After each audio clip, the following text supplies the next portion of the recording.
Welcome to the Deep Dive, your shortcut to being truly well-informed. Today we're diving headfirst into, well, the fascinating world of modern spirituality. Now, okay, let's maybe unpack this a bit. Spirituality, it used to be something often found like within quiet walls, maybe ashrams or monasteries, or even just local community centers. But now, it reaches millions every single day, right through our screens. It's a really incredible shift, isn't it? These spiritual figures, they aren't just wise teachers anymore. They've really become digital influencers, expertly blending ancient wisdom and, modern tech. Yeah, it's a huge change, really fundamental. What's truly intriguing here isn't just the sheer number of followers, it's how profoundly the actual mode of spiritual guidance has transformed in this digital age, and what that means for all of us, really, as seekers. That's right. We need to think about how these figures navigate, traditional teachings, often ancient, often complex, through these very modern, sometimes really fast-paced digital mediums. It's a delicate balance they're striking. It really is. And it tells us a lot about this kind of widespread hunger for meaning in our super interconnected world. Definitely.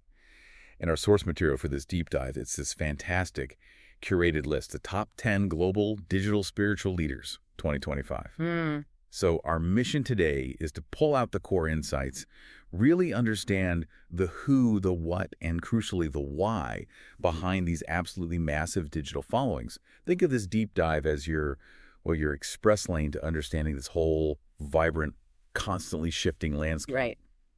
Exactly. And to kick us off, let's dive straight into the leader with the most, frankly, incredible digital reach on our list. We're talking over 79 million followers, Acharya Prashant. Wow, 79 million. Yeah. His background alone tells quite a story. He's a former Indian civil services officer who made the significant transition to become a Vedanta philosopher. That's a profound school of Hindu philosophy focused on the ultimate nature of reality. He founded the Prashant Advaita Foundation, and that's the engine behind his, prolific online discourses, his courses, his books, all deeply rooted in Vedanta and existential inquiry. Okay. Now, why? Why such immense digital popularity, especially with his long-format teachings? This is where it gets really interesting. His success isn't just about the content itself. It's actually a powerful counter-narrative to that short-form culture we see everywhere online. That's a great point. He directly challenges conventional ideas, things like rampant consumerism, myths around mental health, blind religiosity, and he tackles contemporary issues, climate change, relationships, personal freedom, but without ever watering down the philosophical depth. Which is key. Crucially, he emphasizes the teaching itself, not personality worship. Yeah. That feels pretty unique in the influencer space, right? Very much so. He's widely followed for these deep commentaries on ancient texts, like the Upanishads, those are foundational Hindu scriptures, and the Bhagavad Gita, another sacred Hindu text, and also the works of the mystic poet Kabir. Millions follow his YouTube discourses, almost like university lectures in Vedanta, with real academic rigor. That's a critical observation, isn't it? It almost seems to contradict the usual definition of an influencer in our very personality-driven digital world. How do you think his audience really perceives that deliberate de-emphasis on his own persona? That's the fascinating question. Because his achievement really highlights the significant digital niche for sustained intellectual engagement. It attracts people actively resisting superficiality. It shows there's a deep, deep yearning for profound, meaningful content that goes beyond, the quick fixes. Exactly. Depth can thrive. It can even redefine success in the digital sphere. Absolutely.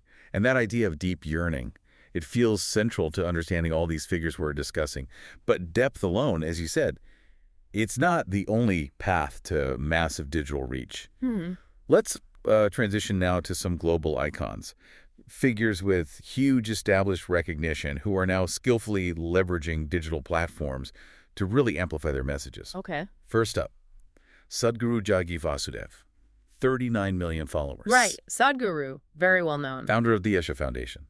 Known globally as a yogi, a mystic, a best-selling author. His yoga programs, his social movements, they've reached millions across the globe.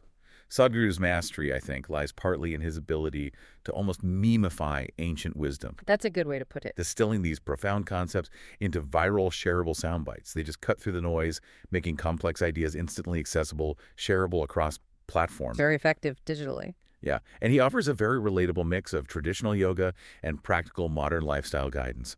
Plus, his Save Soil campaign really broadened his digital influence significantly, didn't it? Oh, massive. Yeah, extended his reach way beyond traditional yoga circles, right into global environmental advocacy.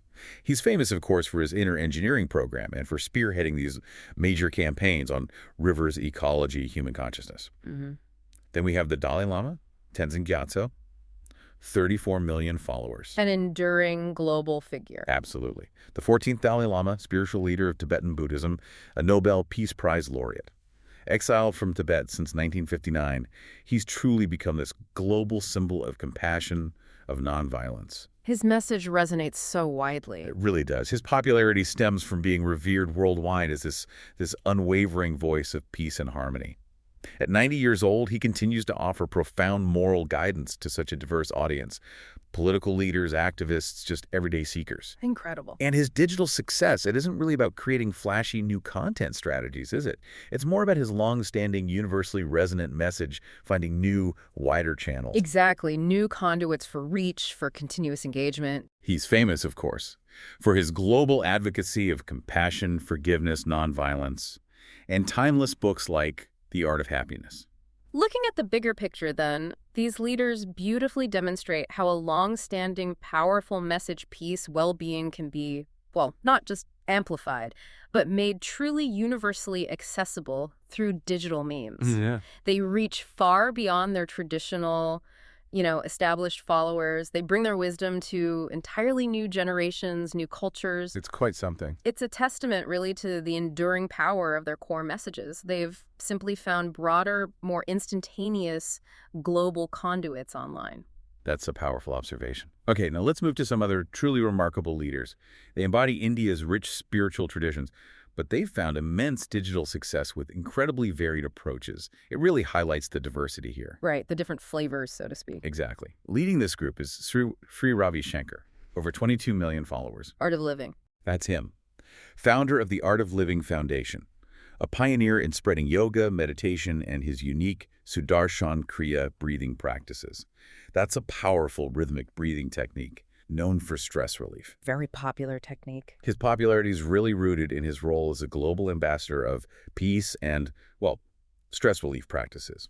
Digitally, his ability to mobilize thousands for these huge, large-scale meditation events in stadiums, public grounds worldwide that translates into a powerful online community. The scale is impressive. It fosters engagement, sharing, makes that collective experience a kind of digital phenomenon. He's particularly famous for the Sudarshan Kriya and also his extensive humanitarian work, education, conflict resolution, community health. Mm-hmm. Next, also with 22 million followers, we have Gaur Gopal Das. He has such a fascinating trajectory. A former engineer who became a monk at ISKCON, that's the International Society for Krishna Consciousness. Right, ISKCON. He's often affectionately called the urban monk. I've heard that, yes. His appeal really resonates with young professionals, with students, largely due to his humor-filled talks. They blend ancient wisdom with very practical, relatable, modern concerns. Relationships, stress, career balance, self-confidence. Makes it very accessible. Totally. Makes his content highly shareable, very effective in the digital space. He's famous for his motivational speeches and his best-selling book, Life's Amazing Secrets. Okay. And then, with 16 million followers, there's Amma, also known as Mata Amritanandamai. Ah, the hugging saint. Exactly. Yeah. Famously called a hugging saint. She gained global recognition for giving hugs as this profound form of blessing. Apparently, she's literally hugged over 30 million people worldwide. That number is staggering, just the physical act itself. Isn't it? Her strong humanitarian mission backs this up too, running schools, hospitals, housing projects, extensive disaster relief. Her spiritual charisma is deeply rooted in devotion and this powerful sense of, well, motherly compassion. You can feel that energy. Yeah, and her digital impact. It lies in how this profoundly personal physical act, the embrace, translates into a powerful symbol online. It represents universal connection, and it drives engagement for her charitable work across global platforms. Interesting how that translates digitally. She's famous for her spiritual gatherings, where she personally blesses people with her embrace, and of course for her global recognition for philanthropy and charity. So a key observation here, I think, is how three such distinct approaches can all work so well digitally. You have the structured breath work and these huge digitally amplified events from Sri Ravi Shankar. Right. Then the humorous, very practical urban wisdom of Gaur Gopal Das, Hmm. and the direct, compassionate touch, that symbolism of Amma.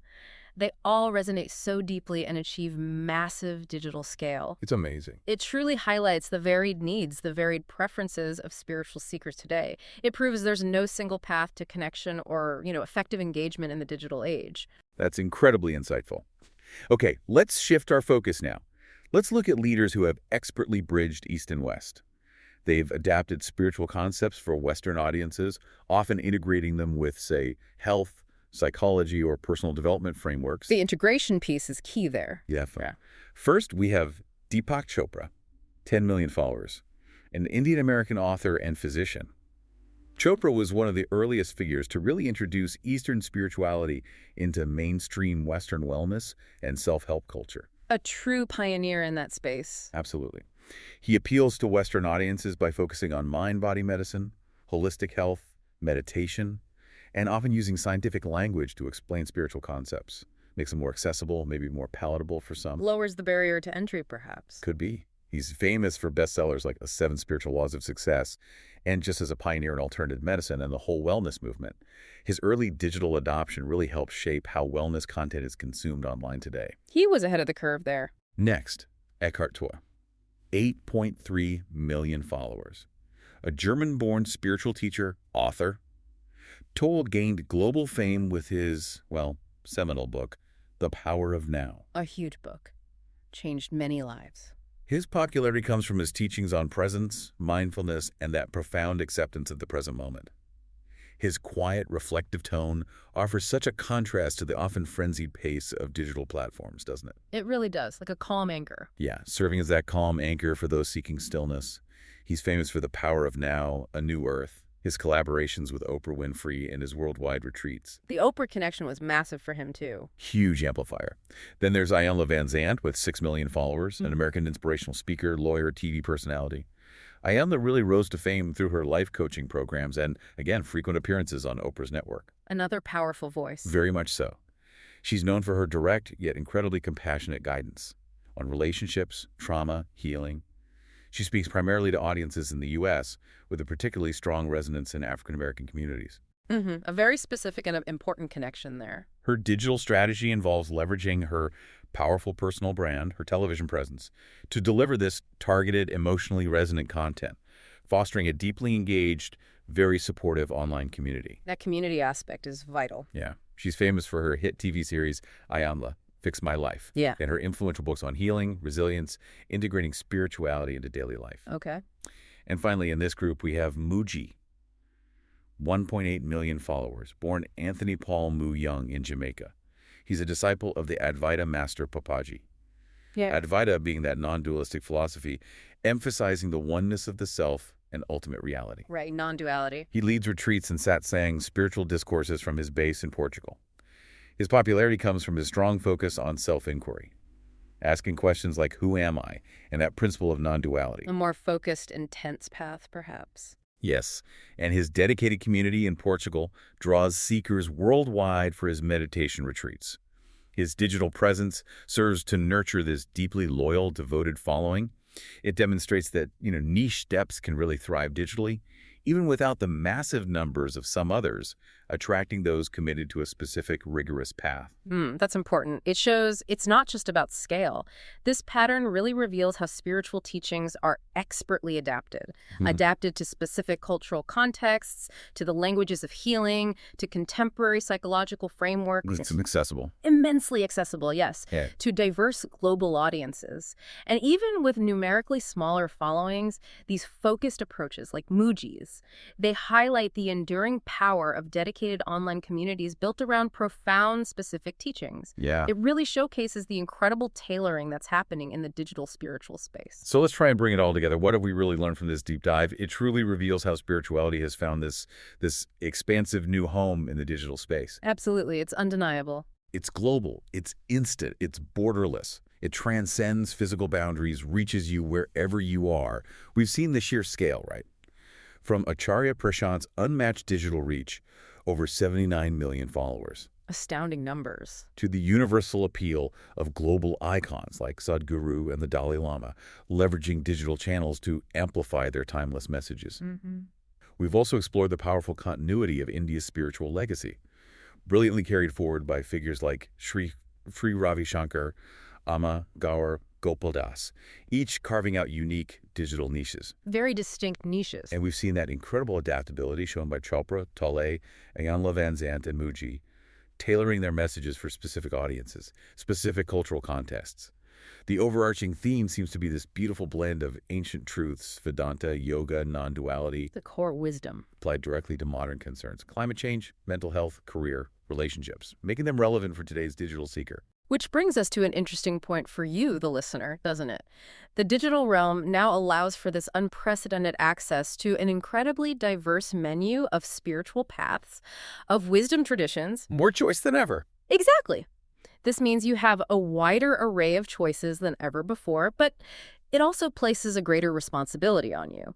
The responsibility to discern, to critically engage, and to explore what truly resonates with your own inner seeking. That discernment is crucial. It profoundly underscores that in 2025, wisdom travels not just by word of mouth anymore, but through clicks, shares, streams, democratizing access in a way we've never seen before. What an incredible journey through this digital landscape of spirituality today. Thank you so much for joining us on this deep dive. We really hope you'll reflect on the incredible diversity and reach of these digital spiritual leaders and the ingenuity of their approaches. Yeah, it's been fascinating, and maybe here's something to ponder as we wrap up. How do these figures manage to maintain authenticity, maintain depth, while navigating the often, let's face it, superficial, fast-paced landscape of digital media? That's the million-dollar question. It is. And for you, the seeker, how do you think this digital evolution will further shape our understanding, our practice of inner peace and wisdom in the years to come? Something to mull over until our next deep dive.